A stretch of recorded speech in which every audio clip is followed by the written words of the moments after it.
Number 4 जो इस साल जैम के पेपर में गिरा था वो क्वेश्चन कुछ इस तरह है। Sodium fluoride, potassium fluoride, magnesium oxide and calcium oxide are crystalline solid. They have NaCl structure.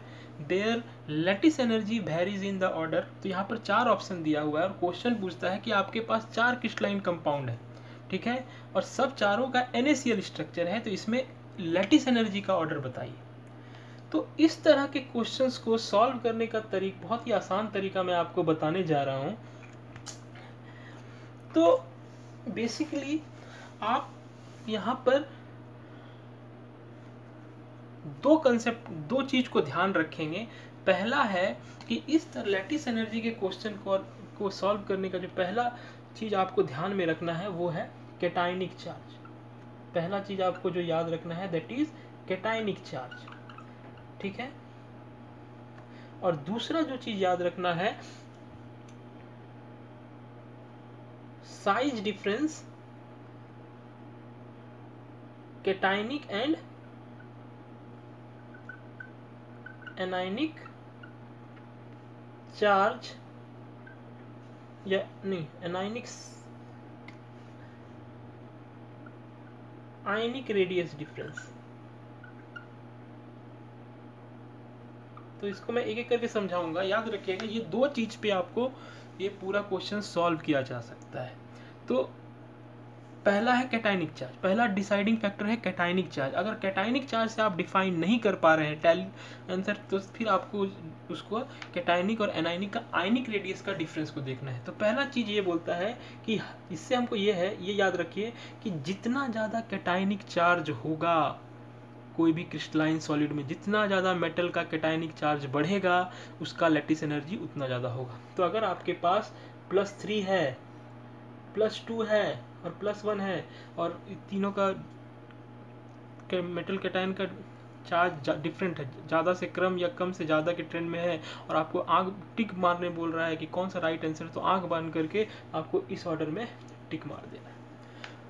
और मान लीजिए कि आपने कैटायनिक चार्ज खोज लिया, जैसे मान ली इस केस में आइए हम देख रहे हैं कि मेरे पास sodium, potassium, magnesium oxide, calcium है।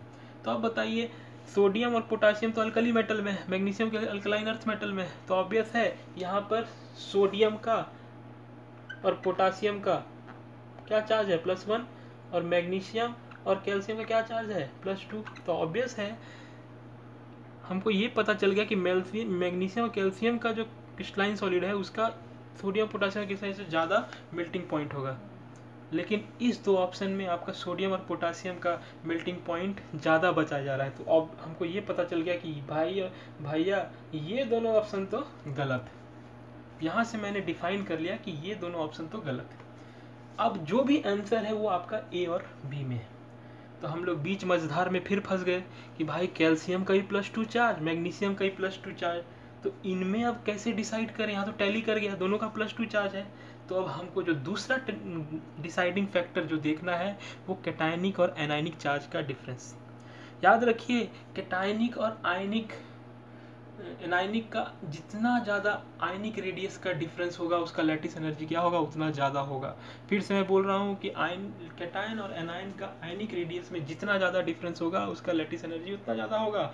अब आइए, मेरा ऑक्साइड फिक्स है, ठीक है, ऑक्साइड फिक्स है, ये थोड़ा साइज बराबर कर देते हैं, फिक्स है। मेरा मैग्नीशियम और कैल्शियम है, और तो आपको पता है डाउन द ग्रुप हमारा साइज क्या होता है, बढ़ता है। तो मैग्नीशियम का साइज छोटा है और कैल्शियम का साइज बड़ा है, ठीक है। फिर से सुनिए, Mg2+ का साइज छोटा है और कैल्शियम 2+ का बड़ा है। अब ध्यान दीजिए बच्चों, मैग्नीशियम और ऑक्साइड में आपका आयनिक कैटायनिक आयनिक रेडियस डिफरेंस ज़्यादा है कि कैल्शियम और ऑक्सीजन में। तो आप देख रहे हैं कि मैग्नीशियम और ऑक्सीजन में, ऑक्साइड में जो आयनिक रेडियस है वो वहाँ पर थोड़ा डिफरेंस आ गया, लेकिन कैल्शियम और लगभग सेम है। तो आप आंख बंद कर आप किस पे टिक मारिएगा, तो ऑब्वियस है मैग्नीशियम का लैटिस एनर्जी ज़्यादा होगा क्योंकि वहाँ पर आयनिक रेडियस का डिफरेंस ज़्यादा है। तो आपका ACD जो ऑप्शन है वो गलत है, और इसका राइट आंसर जो होगा वो ऑप्शन नंबर बी होगा। तो मैं फाइनल कंक्लूजन यही ड्रॉ करूंगा, यहाँ से यही कंसेप्ट बना सकता हूँ कि इस तरह के क्वेश्चन को सॉल्व करने का जो पहला चीज़ आपको ध्यान देना है वो कैटायनिक चार्ज का देना है। अगर कैटायनिक चार्ज से आप डिफाइन नहीं कर दे रहे हैं तो दूसरा चीज़ जो वहाँ पर खोजना है वो आयनिक डिफरेंस का खोजना है। जितना ज़्यादा आयनिक डिफरेंस उतना ज़्यादा लैटिस एनर्जी।